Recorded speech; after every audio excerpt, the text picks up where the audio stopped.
Hai semuanya, balik lagi sama aku Kalalan dari Ayo Mari Jalan. Di channel ini aku akan review sejujur mungkin hal-hal seputar hotel, tempat bermain, tempat wisata, resto keluarga yang pastinya kids friendly dan family friendly.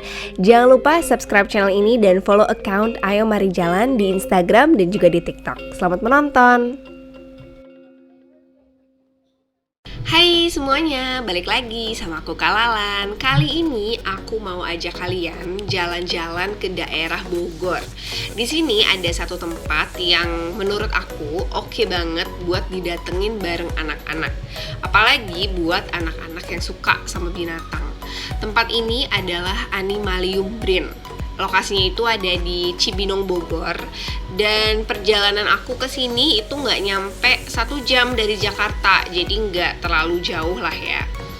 Buat yang belum tahu, Animalium Brin ini adalah salah satu fasilitas dari Badan Riset dan Inovasi Nasional atau BRIN. Kalau nggak ada Animalium nih, aku kayaknya nggak akan tahu kalau ternyata ada kawasan sains di daerah Cibinong. Dan untuk Animalium ini dia konsepnya eduwisata, jadi kita nggak cuma jalan-jalan aja, tapi banyak banget ilmu baru tentang binatang yang bisa kita dapetin di sini. Fasilitas Animalium ini jadi kayak ada museumnya gitu di dalamnya, dan juga ada satwa liarnya. Jadi memang fasilitas ini dipakai untuk riset si satwa liarnya itu. Jadi kita bisa lihat tuh nanti binatang-binatang apa aja yang lagi diteliti di sana. Tapi memang konsepnya bukan kayak apa ya, kayak kebun binatang gitu yang kita bisa ngasih makan binatang, yang kita bisa foto bareng binatang, nggak gitu. Konsepnya tuh lebih kayak apa ya, mempelajari. Nah itu dia kata-katanya, mempelajari si binatang itu. Balik lagi ke jalanannya, untuk jalannya aku ikutin Google Maps aja. Jadi aku masuk tol Jagorawi, nanti keluarnya di exit Cibinong. Jadi bahkan belum sampai ke Sentul atau belum sampai ke Bogor. Makanya yang tadi aku bilang, aku nyampe ke sini tuh nggak nyampe sejam, karena biasa aku ke Sentul atau ke Bogor tuh sejam, tapi ke sini tuh aku sekitar 45 menit. Nah, setelah ngikutin Google Maps, ini ada Cibinong Mall di sisi kiri. Nanti kita ikutin aja. Di sebelah kiri ini ada belokan. Nanti kita belok kiri di sini. Nah, belok kiri di sini. Nah, lucunya Cibinong ini tempatnya kecil, tapi ternyata ada 3 mall yang berdekatan. Cibinong Mall ini, Cibinong City kalau nggak salah, sama Cibinong Square Mall. Ya nggak sih, coba kali ada yang tinggal di Cibinong. Nah terus abis itu di sini udah masuk tuh ada tulisan Cibinong Science Center. Mungkin ini udah masuk ke kawasannya si BRIN itu ya. Nah ini nih ada tulisannya Animalium Brin. Ini kita belok sini dan kita udah masuk ke daerahnya si Brin ini. Menurut aku kalau misalnya ini dieksplor lebih lagi dan ditambahkan fasilitas lagi, ini pasti menjadi bagus banget. Bisa jadi kayak science center yang ada di Singapura. Ini bisa jadi salah satu tourist attraction ya kan, untuk narik turis-turis asing nih dari luar untuk kesini gitu. Ini kita udah sampai, tinggal cari parkirannya dulu. Kebetulan lagi panas banget, terik nih ya, kalian bisa lihat terik banget ini waktu pas parkir. Ini arah parkirnya memang gersang, tapi di dalam adem sih, di dalam nggak panas. Nah ini sekarang kita udah mau masuk, mau nukerin tiketnya. Aku beli tiketnya itu waktu itu lewat Kompas Travel Fair, tapi kayak cuman potongan harganya. Tiket aslinya itu aku beli di websitenya langsung. Untuk harganya sendiri, kalau weekdays itu dewasa di harga 75.000 dan anak-anak di harga 95.000. Kalau weekend dewasa itu 85.000 dan anak-anak itu di harga 100.000. Harga ini udah termasuk sama paket edukasi. Nih kayak gini, nanti kita dikasih, dewasanya dikasih, anak-anaknya juga dikasih sesuai dengan umur anak-anaknya. Jadi dibedain gitu. Kebetulan si kakak SD, adiknya TK, itu isi dari buku itu tuh beda gitu. Nanti jawaban dari bukunya itu bisa kita dapetin di dalam museum ini. Dan staffnya lagi ngejelasin kalau di dalam itu ada area yang nggak bisa pakai stroller, jadi nanti akan dibantu sama staffnya untuk dipindahin strollernya gitu. Nah ini kita udah masuk ke area pertama.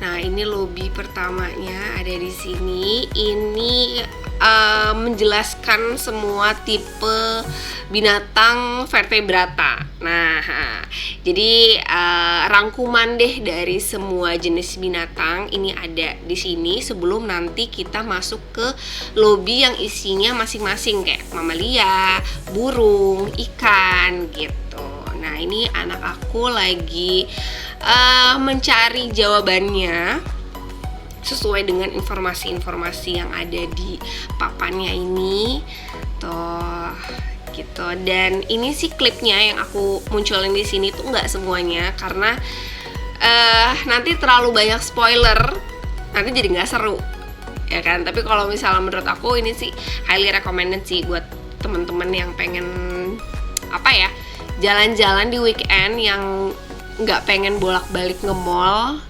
terus pengen cari tempat bonding lain bareng keluarga gitu. Nah ini bisa kalian kesini. Terus ini kita masuk ke area pertama, yaitu masuk ke area burung. Tuh itu dijelasin ada ukuran tubuh burung, terus burung-burung tuh yang ada di belakang situ sesuai dengan tempat tinggalnya. Terus ada juga burung-burung yang udah punah. Nih kebetulan anak aku yang kedua yang cowok itu dia suka sama binatang-binatang yang kayak udah punah gitu, jadi pengen tahu sejarahnya gimana sih si binatang itu bisa punah gitu. Nah di sini ada tuh si burung yang tadi tuh, yang burung apa tadi namanya, teror ya kalau nggak salah, pokoknya itulah. Burung itu udah punah ceritanya gitu. Terus ini ada di habitat masing-masingnya nih, ada yang tinggal di hutan, ada yang tinggal di sungai kayak gitu. Tuh ini dijelasin ukuran tubuh burungnya. Sini kita naik ke atas. Nah di atas itu nanti ada dibagi lagi tuh penjelasan tentang burung. Jadi ada telur burung, ada sayap burung, ada paruhnya, ada kaki burungnya juga. Jadi setiap burung itu dengan habitatnya masing-masing, mereka tuh punya jenis kaki yang berbeda-beda gitu, sesuai dengan habitatnya gitu tuh. Nah ini kalau kita perhatikan dengan teliti tuh bisa nemu tuh jawaban yang ada di buku. Dan untuk anak-anak di bawah 10 tahun sih menurut aku masih perlu pendampingan ya, untuk nyari jawabannya, untuk menjelaskan mungkin ada beberapa term yang mereka masih belum ngerti gitu, bahasa-bahasa biologi yang mereka butuh orang tua jelaskan gitu. Terus ini ada tipe-tipe sayap burung gitu. Apalagi untuk anak-anak yang TK masih perlu banget dijelasin, yang masih belum bisa baca kan. Jadi ini orang tuanya harus lebih aktif ya kan. Terus ini juga ada, kita kayak masuk ke ruangan gitu, kita bisa dengerin suara burung yang berbeda-beda. Tuh lihat. Jadi bisa tahu nih suara manggil burung tuh gimana sih gitu. Dan ini area satwa hidupnya. Jadi setelah kita masuk ke area museum, nanti setelah itu ada area satwa hidupnya. Tapi yang tadi aku jelasin di awal, bukan untuk dikasih makan atau bukan untuk difoto, tapi memang untuk kita pelajari jenisnya apa, makanannya apa, asalnya dari mana gitu. Nah setelah ke sini, ini kita masuk ke area lantai hutan. Nah ini nih yang seru nih menurut aku. Jadi anak-anak tuh yang belum pernah ke hutan ya, mungkin ada anak-anak yang udah pernah camping atau gimana, jadi tahu suasananya tuh kayak gimana. Nah kebetulan anak-anak aku belum pernah nih, jadi mereka tahu suasana hutan tuh kayak gimana. Nah di sini juga ada satwa hidup yang dilepas, tapi ya namanya kayak di hutan ya, jadi mereka bebas, kadang bisa ngeliat, kadang nggak bisa ketemu gitu sama satwa liarnya Terus abis dari sini kita masuk ke area lagi yang berbeda. Ini area apa ya? Lupa aku di nama areanya apa. Pokoknya jadi ada beberapa area yang terpisah gitu. Nah di sini juga ada nih satwa hidupnya kalau nggak salah, tapi nggak ketemu. Harusnya sih ada gitu loh, mungkin harusnya ada, cuman ya kalau misalnya kita lagi beruntung ketemu, kalau lagi nggak beruntung ya nggak ada apa-apa gitu, kayak gini. Terus dari sini nanti kita pindah lagi ini ke arah lahan basah. Nah, ini jadi binatang-binatang yang hidup di lahan basah. Ini banyak nih, lumayan banyak binatangnya di sini. Tuh. Lucu ya? Tempatnya sih aku di sini agak lama nih karena enak banget kayak duduk-duduk dengerin gemericik si air-air. Terus anak-anak juga sambil ngeliatin burung-burung gitu. Lahan basah, dijelasin kan lahan basah itu apa. Jadi anak-anak tahu perbedaan lahan basah dan binatang-binatang yang suka tinggal di area sini. Nah, paling ya menurut aku kekurangannya itu dia nggak ada bahasa Inggrisnya di setiap penjelasannya itu. Karena menurutku ini bagus banget untuk jadi tourist attraction. Sayangnya nggak ada penjelasan bahasa Inggrisnya, semua full bahasa Indonesia. Dan di Jakarta pun sebenarnya, Jakarta, Bogor dan sekitarnya ya banyak banget kan international school yang buat expat gitu. Nah pasti akan kebingungan sih menurut aku. Mungkin bisa dikasih kayak kayak QR code, bisa di scan, terus setelah di scan nanti webnya itu full in English, jadi nggak harus cetak ulang semua posternya gitu kan. Dan ini masuk ke area mamalia. Tuh ada pesut, ada orangutan, ada gajah nih. Nah ini yang lucu nih, jadi kita berdiri gitu di atas timbangan. Terus binatang apa yang ukurannya itu sama kayak ukuran berat badan kita gitu. Jadi kalau di setiap area ya, maksudnya mau itu burung atau mamalia itu pasti ada kayak museum, misalnya museum binatangnya gitu. Dan ada juga yang kayak layar-layar interaktif kayak gini, jadi nggak bosen, nggak kayak cuman lihat nggak kayak cuman lihat patung doang gitu. Nah ini juga nih, jadi kita pilih nih, misalnya orangutan kita pilih tangan. Nah nanti screen di sebelahnya nanti dia nunjukin tuh tulang tangan orangutan tuh kayak gimana sih gitu. Terus kalau misalnya kita pilih kepala tuh, nanti screen yang di sana, nah itu dia berubah ke kepalanya si orangutan. Oke kan, ini tuh kalau ini mengingatkan aku sebenarnya sama museum yang di Taman Mini, museum serangga, museum ikan gitu, tapi digabungin jadi satu dan dibuat jadi lebih modern. Nah ini bagian satwa hidupnya si mamalia. Ini binatang-binatang apa aja yang lagi diteliti. Tuh binatangnya memang bukan binatang-binatang umum ya. Jadi tuh kayak gitu tuh, mungkin kayak kucing hutan gitu. Nah aku nggak tahu apakah itu binatangnya sama semua setiap minggu atau beda-beda sesuai dengan diteliti, aku juga nggak tahu. Ini kita masuk ke area invertebrata, di pisah-pisah tuh sesuai dengan kelompoknya masing-masing ya kan. Dan lagi tetap ada screen yang interaktif gitu, jadi nggak ngebosenin menurut aku.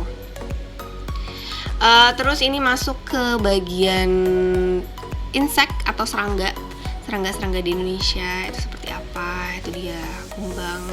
Dan ini masuk ke satwa hidupnya, tapi ya susah ya dicari karena mereka di dalam akuarium yang tadi gitu. Bukan akuarium, dalam kotak gitu lah.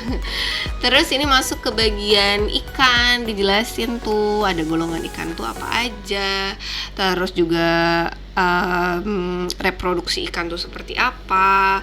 Terus habitat ikan, mungkin ada yang di air tawar atau ada yang di air laut gitu.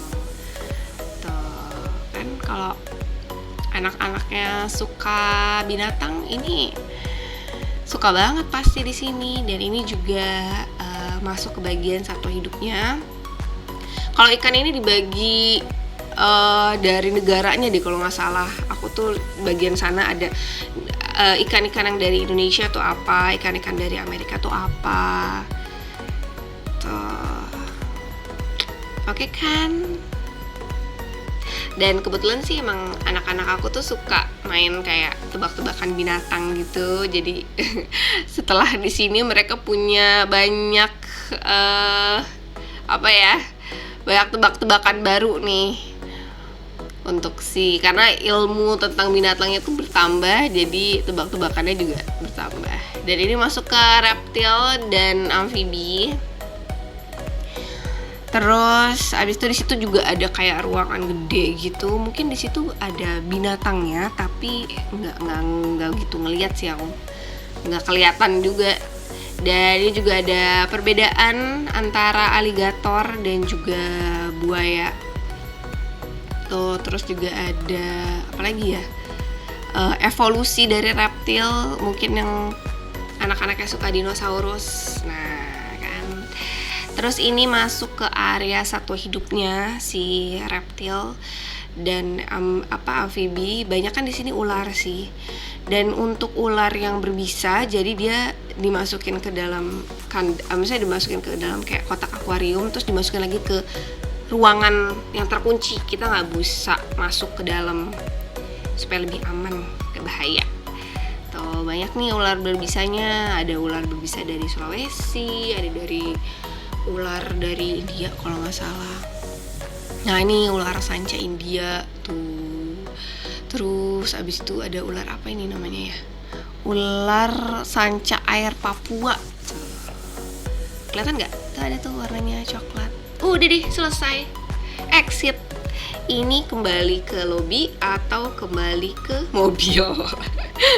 Oh ya, dan untuk fasilitasnya ini ada musola dan ada restoran, tapi kecil sih buat tempat makannya itu, dan makanannya terbatas. Jadi menurut aku better makan dulu sebelum kesini, atau kesini dulu terus makannya nanti di mall. Kan Cibinong ada 3 mall ya kan yang berdekatan itu. Ya udah gitu aja, sekian review dari aku. Terima kasih sudah menonton. Jangan lupa subscribe. Nanti sampai ketemu di video berikutnya. Dadah.